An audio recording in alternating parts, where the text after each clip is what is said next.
more kind of straightforward, professional. We know who we're talking to.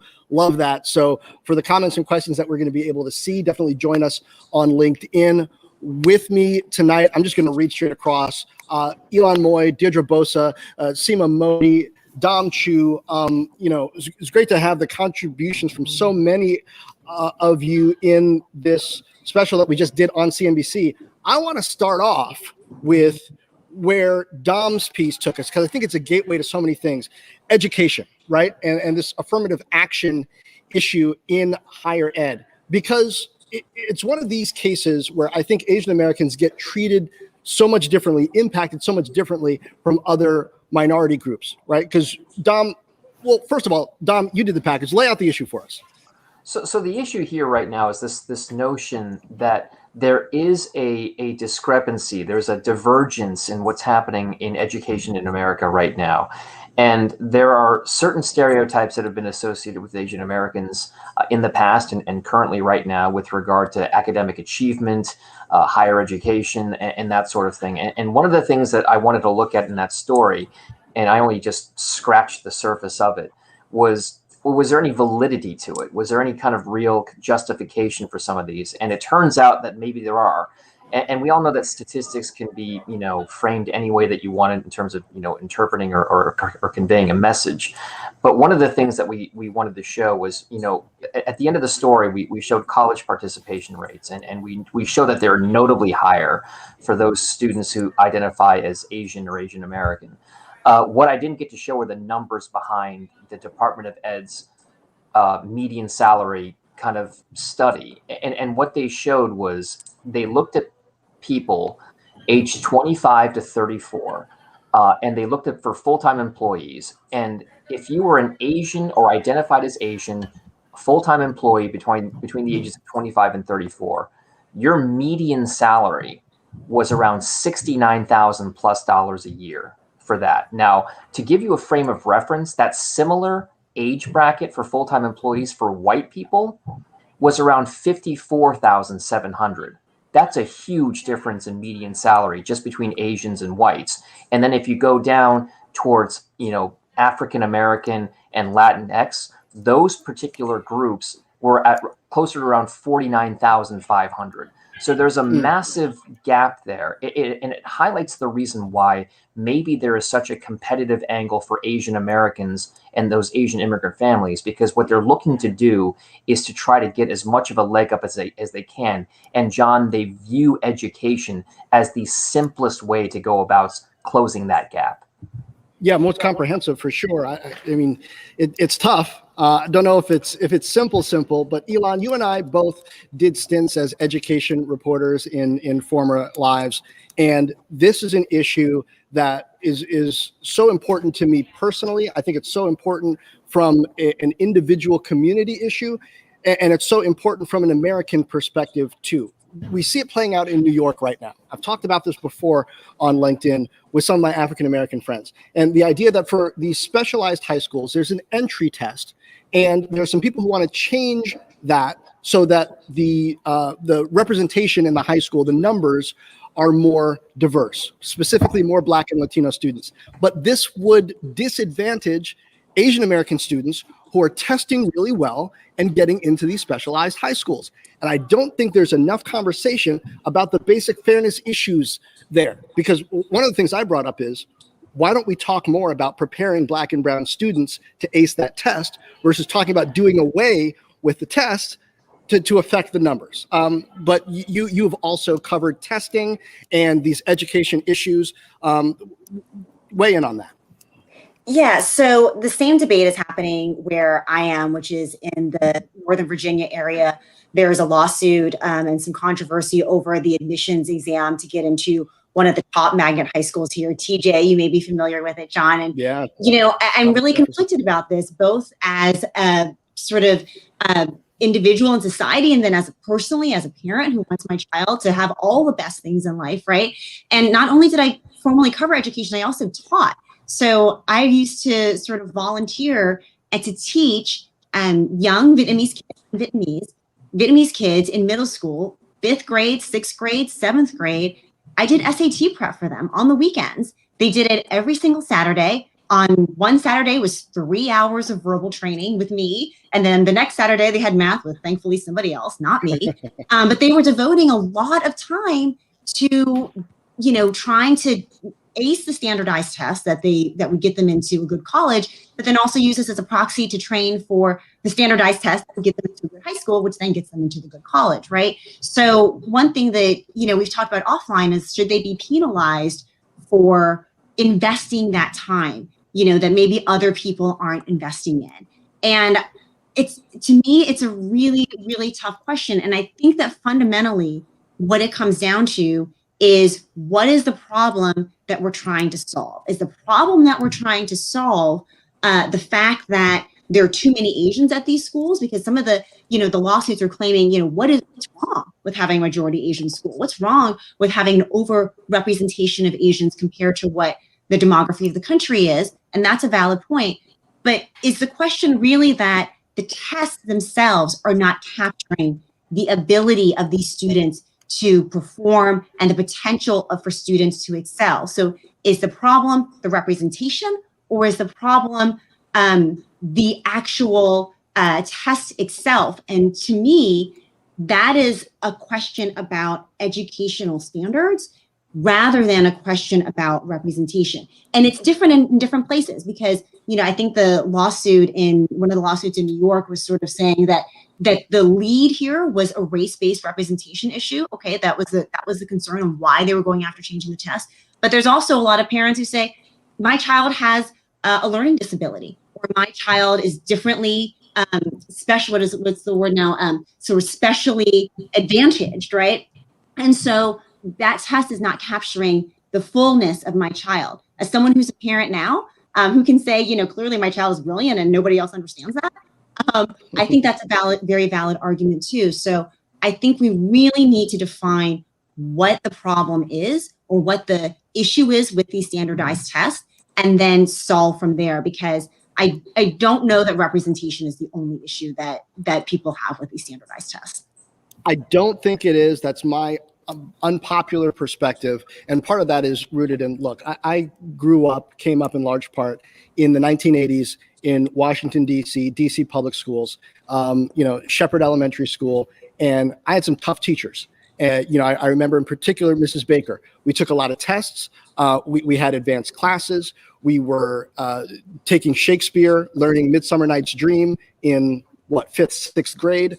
And we were taking the SATs early. I think I took the SATs for the first time in the sixth grade in public school, right? And so the bar was set at a certain level, and the expectation was at a certain level. Now, granted, I wasn't the best student. I was a good test taker, not the best student. So I'm not claiming to be representative of everyone. But how do we get the culture of test taking and of the high bar across the board in different places and not disadvantage people? I don't know. Seema, Deirdre, you guys want to weigh in on this one? You don't have to. Yeah, so I was going to let Deirdre go first. I think you're right. I think it's very interesting. I can definitely relate to Alon's experience as an Indian woman growing up in a very Indian household, but in Oregon, being able to nail that test, that was one of the biggest priorities of my family, taking those extra tutoring lessons on the side to make sure that I do well in the SAT, because I wasn't a great test taker. And many others in the Indian community did the same. So I think, to your point of not only standardizing the testing across the nation, but also ensuring that every racial group sort of prioritize those tests to ensure that they all have a fair shot is certainly needed. Yeah, access to preparation being important. Deirdre, we're talking about America. We can say North America, right? I mean, we're not trying to leave. I know you're Canadian. We're not trying to leave you out. That's right. Yes. And, Canada has this reputation for being a little bit less extreme about these things. I come at this from a different place. I've been thinking a lot about how to approach this topic because I'm half Chinese, and growing up in Canada, it was almost like I didn't really fit into either group. I had my mother, who's from Taiwan, who was a first-generation immigrant. And growing up, she didn't speak perfect English. She had a lot of attributes that in our, mostly white community, a lot of people found different. And she tried to give us sort of a lot of the opportunities that she didn't have, and perhaps to offset some of that racism that she felt so often as soon as she kind of came from this country, from sort of everyone around her, even, you know, her husband's family. Where I found it is interesting, wasn't so much in school. This is going to sound like a total cliche, but we were an avid hockey family. So there was an expectation as to how, you know, Chinese performed in sports. And I have three brothers. My older brother was a very, very good hockey player. And there was this expectation that he wouldn't necessarily be very good because of his Chinese background. And I remember there was one day when someone called him a derogatory name on the hockey rink, and that, you know, player got suspended for a number of games. And that was sort of the first glance where it hit our generation, not my mom, who was full Chinese ahead of us, but it hit us as mixed kids. And there was sort of this pressure for him to, you know, sort of blaze the path almost. And I have two younger brothers as well, and for myself, so that they could play hockey and not face that kind of bias. So I would say that it's there in testing, but in other sort of extracurriculars as well. It's important to be aware of, because that's sort of where some people go to get away from it, and it can follow you in those places. That makes sense. John, would you? It was something that has just kind of resonated with me during this conversation with each of the views that has been put forth here, and I guess maybe it's something that I can address, because I know that Ilan has kind of studied it before. John and Deirdre, you guys have either both lived in or are currently living in California, you know, at some point, you know, in your lives and whatnot. One of the things about the affirmative action debate that we didn't really get to capture in the story, but that was really important, you know, in shaping my thought process, is what's happening in California. And for those people who don't know, California has been operating in a race-neutral regime since 1996. There was a proposition back then that basically made it illegal in the state of California to make any kind of a state employee public hiring decision or an admissions decision at a UC or Cal State school using race as any kind of a factor. Now, the reason why it was such an important part to me was because we talked about the Harvard case during our report, right? And how a U.S. appellate court said, no, it's not unconstitutional. You can use race as part of a factor. And well, you cannot do that in California, which is the reason why it's such. So you have two very different kind of schools of thought here. And by the way, if you frame it like that, California is arguably one of the most liberal states in the union, right? It's a blue state, very blue, has the most electoral votes, always tilts a certain way in the presidential election. Yet the voters there since 1996 have decided that affirmative action is not the right course in terms of kind of promoting gender equality. And by the way, if you thought it was just a 1996 thing, for those people who do know about it, they tried to repeal it this past November. They put Proposition 16 out there, which would have made it okay to then amend the state constitution to allow race to become a factor. And Californians, believe it or not, rejected that by a wider margin than they rejected affirmative action back in 1996. So for me, it just shows you just how crazy this discussion has gotten, how divisive it's been, even in a state like California, where there is no single ethnicity that's the majority of the state.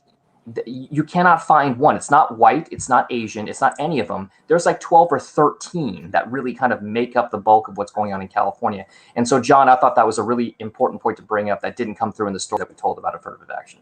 Yeah, so nuanced, so true about California in general. And, you know, I mean, to me, this comes down to also equal access to preparation.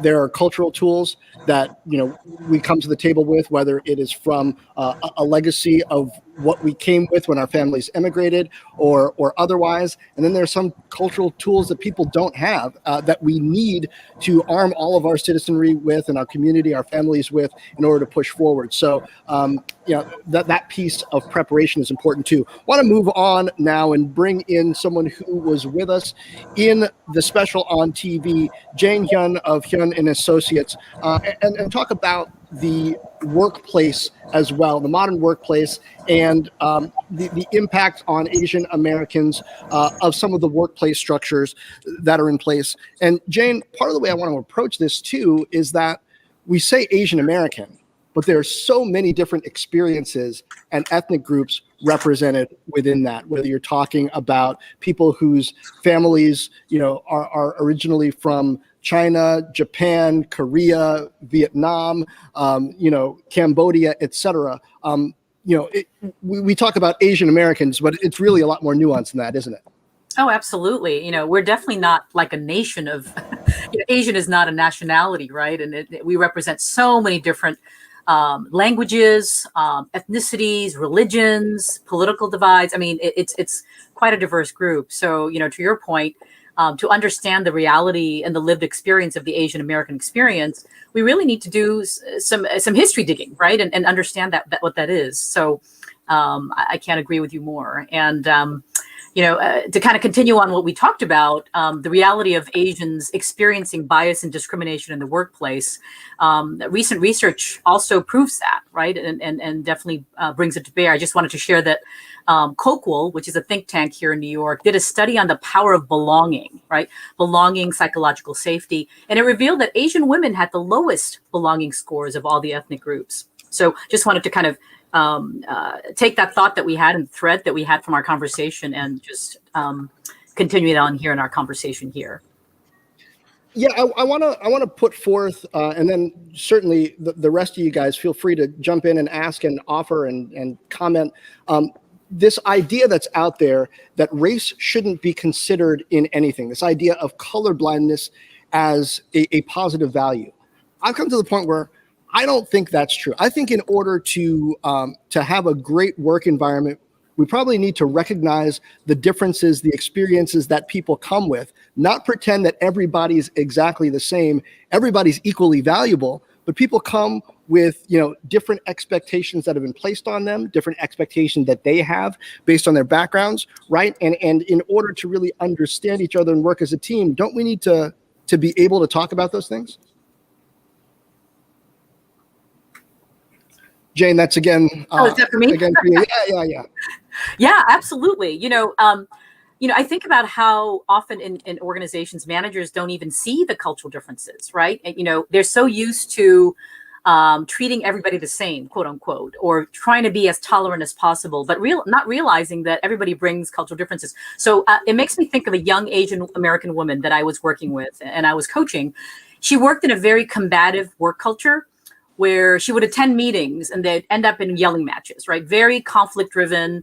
And she told me that she went to talk to her manager to get advice and shared how challenging it was to operate in these meetings every single day, given her natural tendency to defer to authority figures. A lot of the people that she would work with in the meetings were 15, 20 years older and had different types of styles. And doing that on a regular basis was just so challenging for her.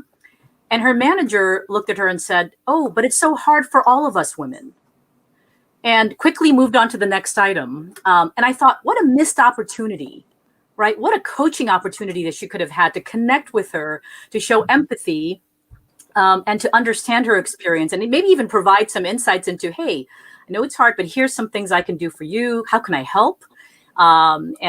Instead, the young Asian American woman felt so demoralized, felt like she wasn't listened to, and she wasn't necessarily saying that she was ready to quit, right? She wasn't saying, I don't want to do this anymore. She just found it very hard, given some of the ways that she was raised and some of the cultural values she was raised with. So I share that with you as an opportunity to say, hey, we can't look at a person's experience without understanding cultural values and understanding the cultural, the heritage they come from.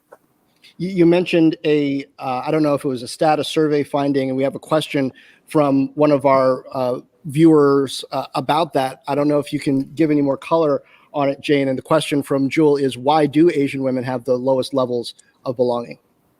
Cokewool did the study, and they actually came up with 4 different elements of what belonging looked like. So it had to do with whether you're seen in the workplace, whether you feel connected to the organization, do you experience psychological safety, where you can speak up and be comfortable in your own skin, do you feel supported and proud of the work you're doing. So it was all these measures that they looked at, and when compared to the other ethnic groups, they came out on the lowest. So.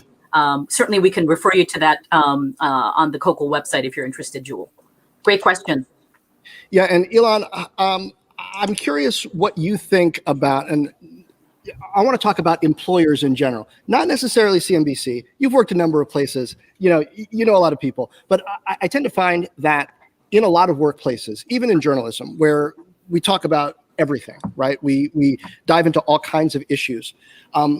Not every workplace is comfortable talking about race and cultural difference. And it's almost like, again, that tendency to want to pretend or act like everyone is exactly the same in fear of discriminating against someone. And I think there's a difference in discriminating against someone and recognizing people's uniqueness. Do you think the needle is moving in that, both in the workplaces that you've been in and that you have reported on, and I guess that includes government?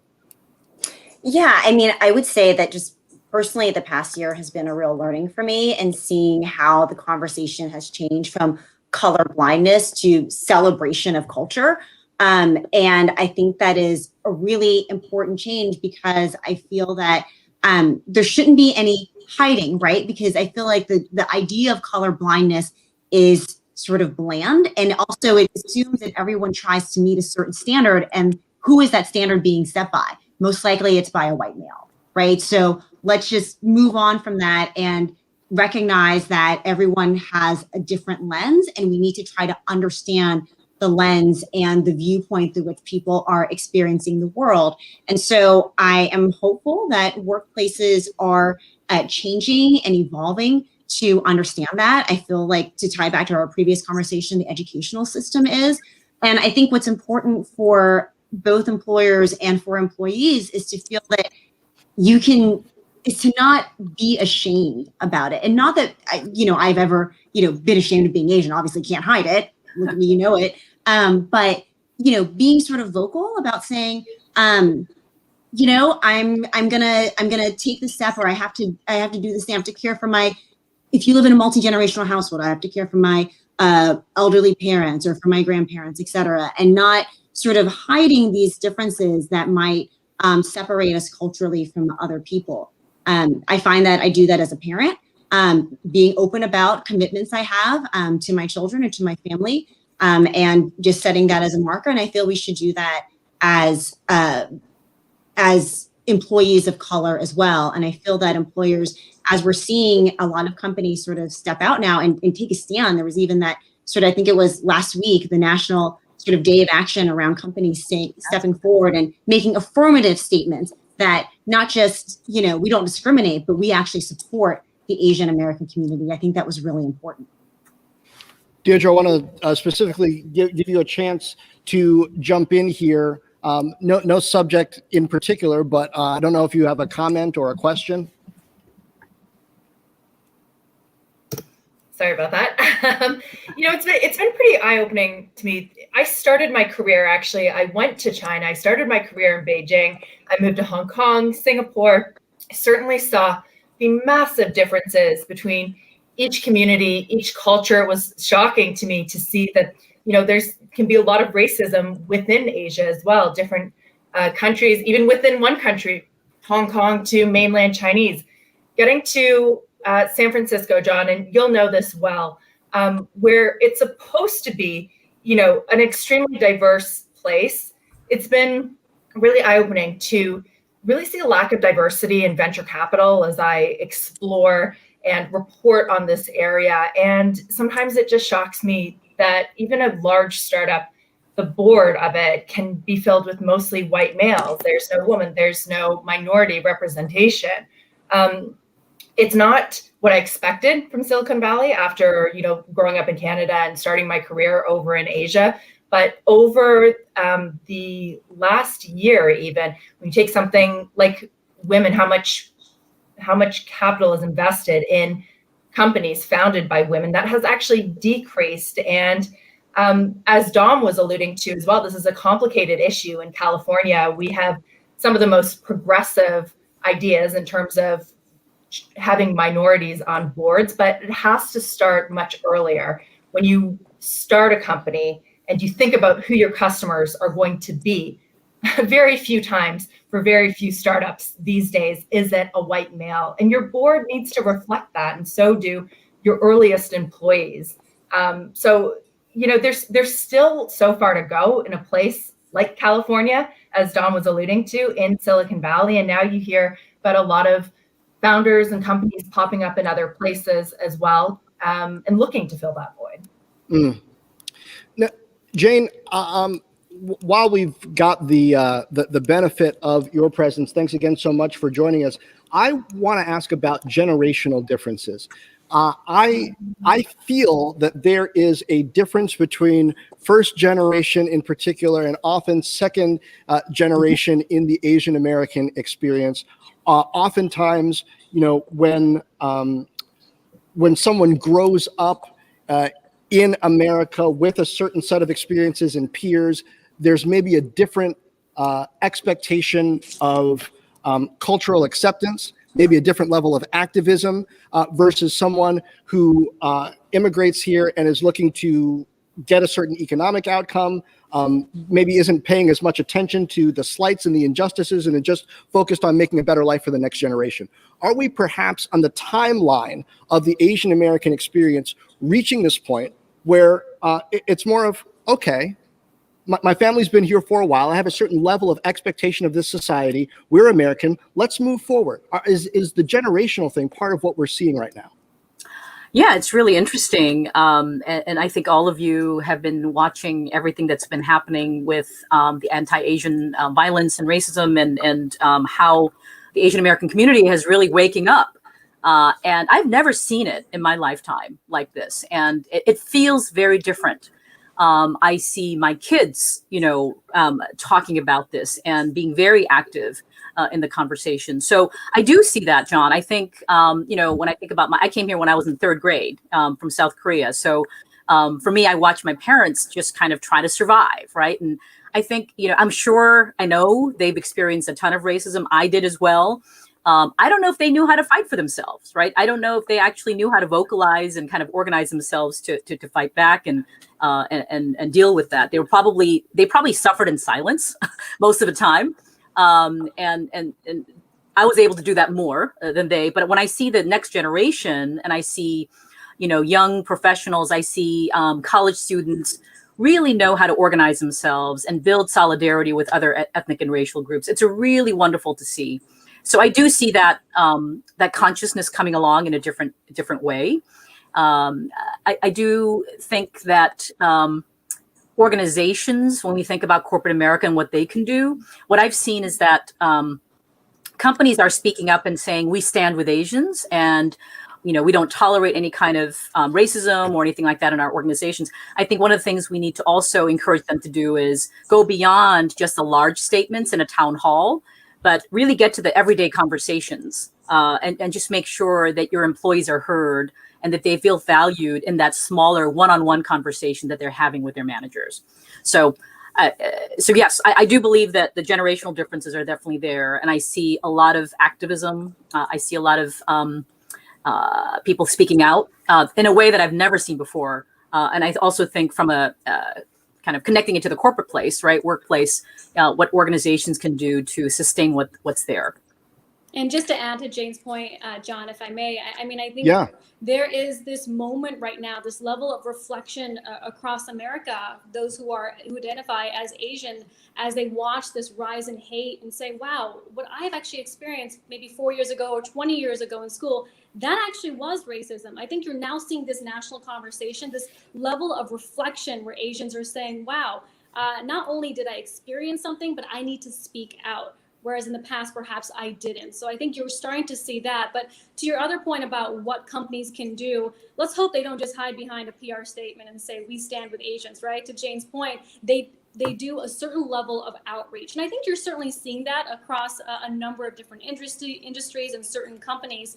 But, and as we've discussed right here, Asians is a beautiful culture. It's rich, but it also encompasses many different nationalities, from Indians to Vietnamese to Chinese. And I think there is a real opportunity for companies, managers, and CEOs to really understand the cultural differences amongst each nationality, the different struggles and challenges each faces, because at the end of the day, we're not living in a generation or society where we all need to be lumped in under one little basket. I mean, I remember going to the doctor's office and singing Black, White, Latino, Asian. And I actually had, when I was younger, would have to ask my mom, where do I actually fit in? Because I was always told I'm Indian. I'm under the Asian basket. That's totally fine. But maybe there's an opportunity here for us to provide a little bit more detail behind what the different cultures that stand behind the word Asian. For sure. And I want to get more into some of that nuance. But first, I want to get to Dom Chu. Dom, I don't know how much of this hour we have you for, but want to be sure to give you a chance to weigh in on what we've talked about so far. And if you want to steer it in a different direction, give you a chance to do that. No. I mean, I what I love about the discussion that we're having right now is that there are so many different viewpoints that you have to take in. And one of the things that I found the most rewarding about working on this special and working on the story in particular that I was working on was that we kind of got to hear so many different viewpoints about just how this debate is being viewed. And I don't want to lose sight of this idea that we're doing this because of, probably at one point in my career, I probably said to myself, hey, am I really doing as well? Am I being discriminated against and whatnot? I think that there's a mentality right now about the representation side of things where we want to be able to be, role models or in some cases kind of like mentors to other people out there. And the reason why I guess it's important is because it really does signify a step forward when people feel comfortable enough or confident enough to be able to kind of reach for and aspire for what they want to do. In our industry, I mean, so here's what I would say.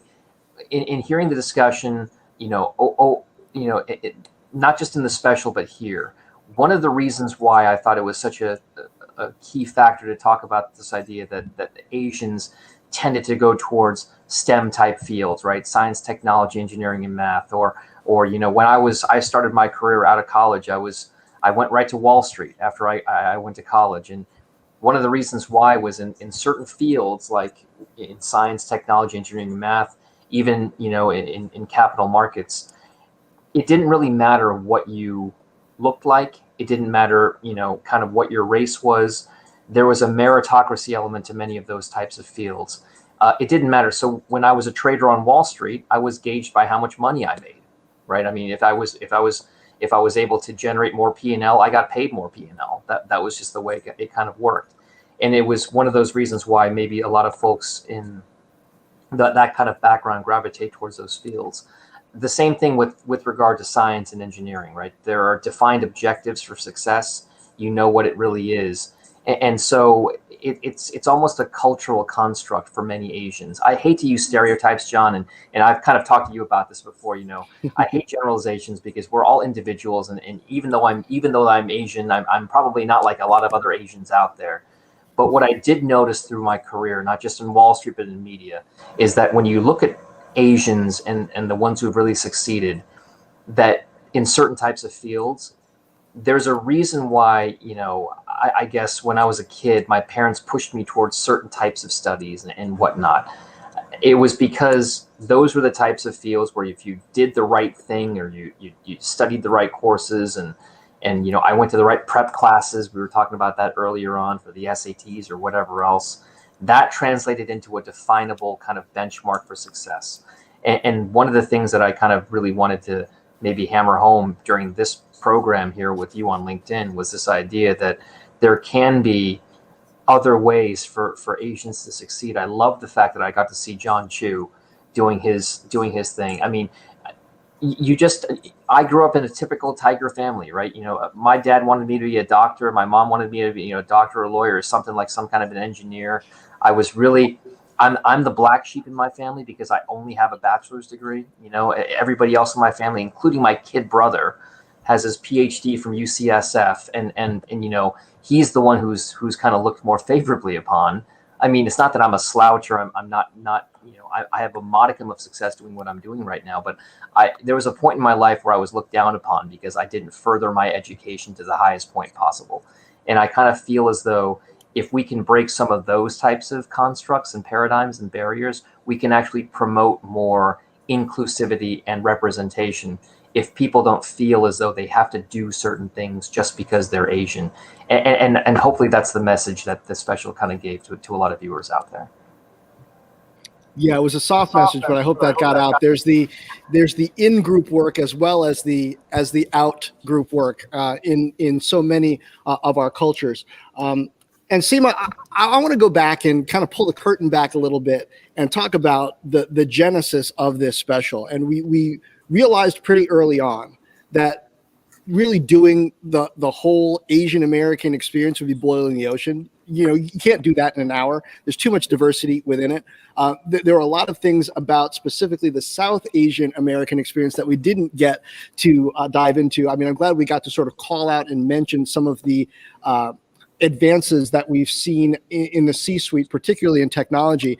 But, you know, I've called that out in the past couple of years as the biggest change in the 2010s decade, I think, in American management is the rise of the South Asian CEO. You're talking about Shantanu Narayan or Satya Nadella or Sundar Pichai, or, I mean, we could keep going. Like, there's just been a lot. And I remember in the early 2000s doing a project for the San Jose Mercury News where I was looking through EEO1 data and trying to understand why Asian Americans weren't reaching the C-suite and the CEO level, and meeting some people from a group in Silicon Valley called the Indus Entrepreneur. You know, this group that was really focused on management training, entrepreneurial training, advancement, conferences to help give people the skills to move ahead. I'm wondering, from your conversations, from your reporting, what are some of the cultural milestones or movements or moments of progress that have happened over the past decade or two that have led to some of the progress that we have seen?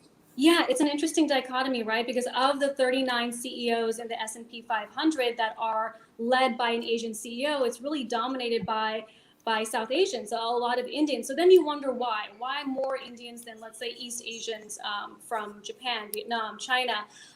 From the research we did and the conversations I've had with other Indian leaders, one is, to your point, there are a lot of organizations, Indus, the US-India Business Council, that are proactively trying to reach out to Indian executives to create a community so business leaders here in the US, while they may be a minority, they can lean on one another and tackle issues. And really, it's kind of like the YPO, basically, of Indians here in the US. And I found that many CEOs will say that help them get through a lot of issues and also understand how to navigate politics in the corporate boardroom. I think the other thing that you'll find is there's a lot of mentorship that is a priority for a lot of the Indian executives out there. One in specific, Inder Nui, the former CEO of Pepsi, she herself has groomed so many now CEOs of publicly listed companies. Case in point, Vivek Sankaran, who's now the CEO of Albertsons, Lakshman Narayan, who's now the CEO of Reckitt Benckiser over in London. So you have some of these visionaries like an Indra Nui that have played such a critical role in trying to ensure that she's not the only one, right, that gets this opportunity. There's going to be more after her. And I think you're also seeing that with Nadella at Microsoft, with a number of Indians that are not just working at that technology company, but that are also in the executive ranks. Mm. And Jane, I want to take a sharp turn because it's something that I wanted to talk about in the special, but there was really no convenient place to bring it up. And that's in the really troubling anti-Asian violence that we are experiencing and that we are seeing. I'm seeing a lot of black faces as the perpetrators of that. And that has me going through a lot of different things in my head, in part because half of my family's Korean, right? My wife is Korean American, and we went to Korea recently and are close with her side of the family as well as mine. And there's this history in this country of certain tensions in certain local areas, in particular between, say, the Korean American and the African American community. And so when I see these images of violence against Asian Americans perpetrated by African Americans in some cases, it really makes me want to dig into why that is, the impacts of that, and questions of how that gets healed. I'm wondering what reflections you have on that. Yeah, you took the words out of my mouth. All the things that you're telling us and sharing. I think all of us who are old enough to remember even the LA riots, right? And the tensions that the African-American community and the Korean American and the Asian community in general have had. And to be honest with you, as I've seen some of these videos, it's really been painful to watch, right? Because this is not the way it's supposed to be. And it's playing out in these ways. I think our light's going to go back on shortly. It's just painful to see these communities hurt each other, right, in this way.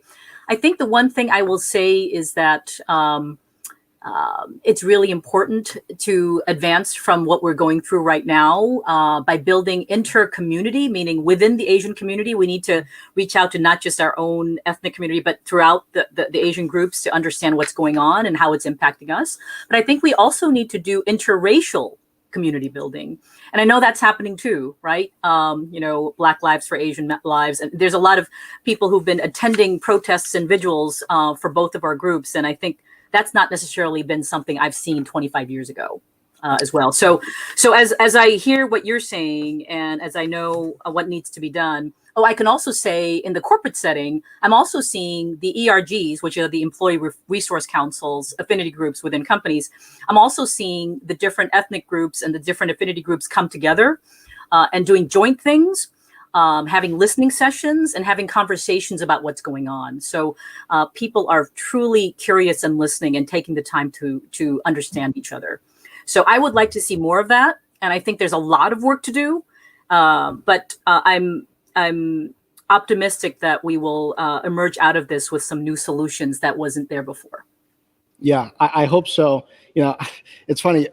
My mom and my wife's mom they get along really well, and they have so much in common. And it's interesting to see that interplay and interaction between two cultures with really there's so much in common. I would hope that, particularly when it comes to the church, there's such an important kind of Korean American rooting in the church. And that's also an important part of the African American experience. I think, in a lot of communities, there's an opportunity right now for the local churches to interact in a way that's going to be positive going forward. So I do hope that they're doing that. Elon, I want to go back to the issue of diversity within Asian American communities. When I was living in San Jose, I learned a lot about the Vietnamese American community, which isn't something that I really got to experience growing up on the East Coast. And the experience there is so varied as far as what brings families to the U.S., what the expectations are, and what the focus is. I'm wondering how you see some of the issues we talked about tonight through that lens. Yeah, I think that one important thing as we look at the diversity of the Asian experience in America is that sort of how you came here shapes and influences what your life is going to be like. So if you came here as a refugee, if you came here to escape a war, as my mom did, then that puts you sort of at a different socioeconomic rung, right? They left my parents. My mom was a lawyer in Vietnam, and she came to America, and she was, an interpreter. Very different places on an economic ladder. There are other families who have been here for generations, who may have other Asian families who have been here for generations, who may have had time to sort of assimilate into the system, to understand how the system works, and to be able to sort of navigate American society in that way. And then there are others who have been recruited here as high-skilled workers, and they're entering society at a very different place. So I think that is really important, and that helps define the Asian experience. And I think there was a stat that came up during the package, and I don't remember exactly where, but it said that within the Asian community, there is the greatest diversity in income, from those who make the least to those who make the most. And I thought that was really telling because, once again, so often we can forget that if we're a model minority stereotype, that papers over the fact that many people are coming here in need of dire social services that they may not receive because the resources may not be there, because there's a certain way that the immigrants here are seen. One other thing I'll just also point out is that there's a great diversity within the ethnicities as well. When our family, my dad grew up in Vietnam as part of an ethnic minority within Vietnam. There are something like 50 ethnic minorities in Vietnam. His parents spoke a different language than Vietnamese. My father only knows a little bit of it.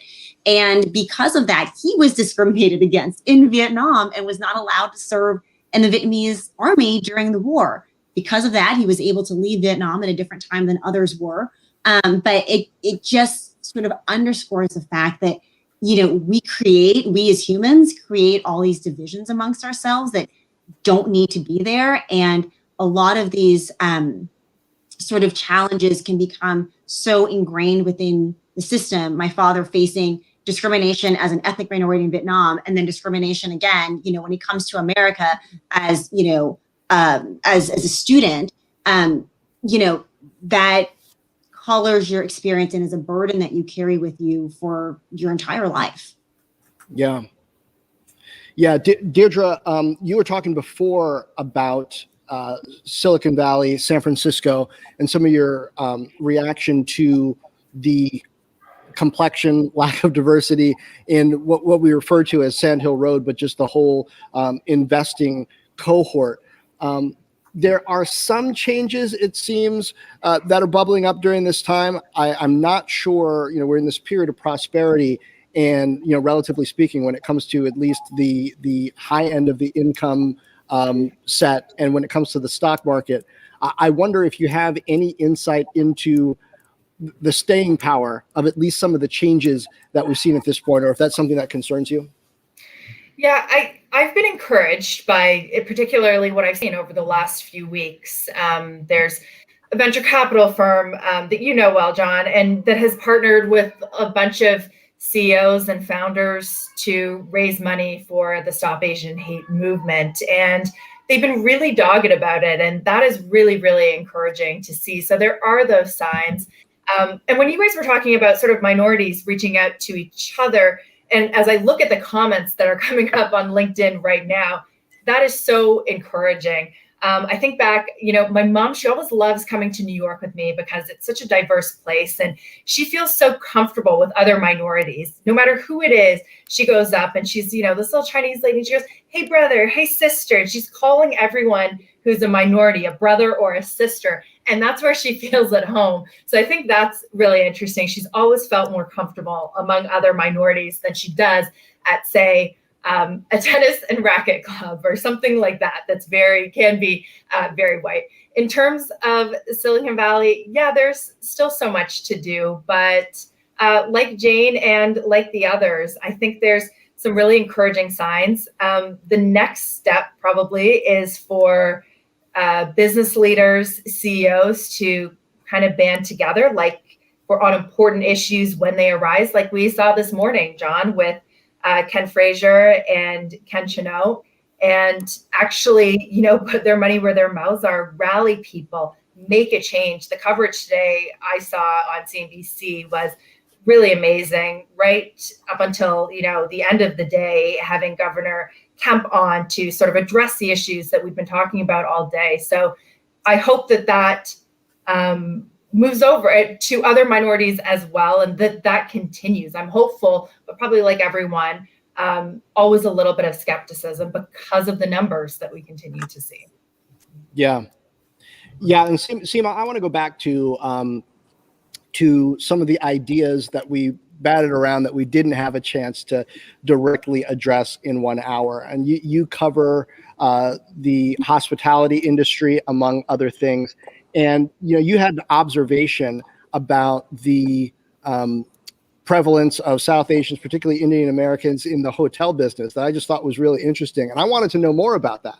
Tell me more about that, Seema. Sure. I mean, we talk about the disproportionate impact of the pandemic on certain minorities.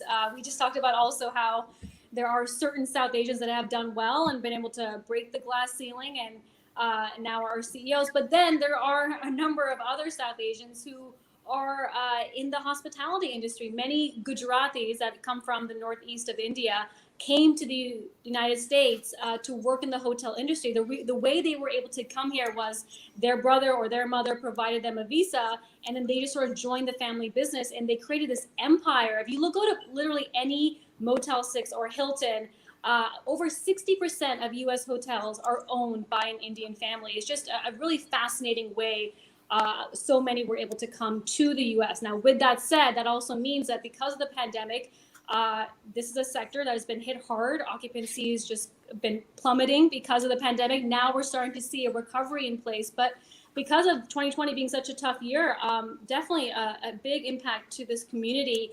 And now it's been interesting to speak with a lot of my parents' friends who are in this industry and just other contacts covering hospitality and travel as my beat at CNBC to see once again how the community is really trying to come together. I mean, there's times where hotels, these owners aren't able to pay their bills, right? They're not able to pay the debt that they owe the bank. So you did see a lot of families lean on one another and say, all right, well, I've got a little bit here, use this money.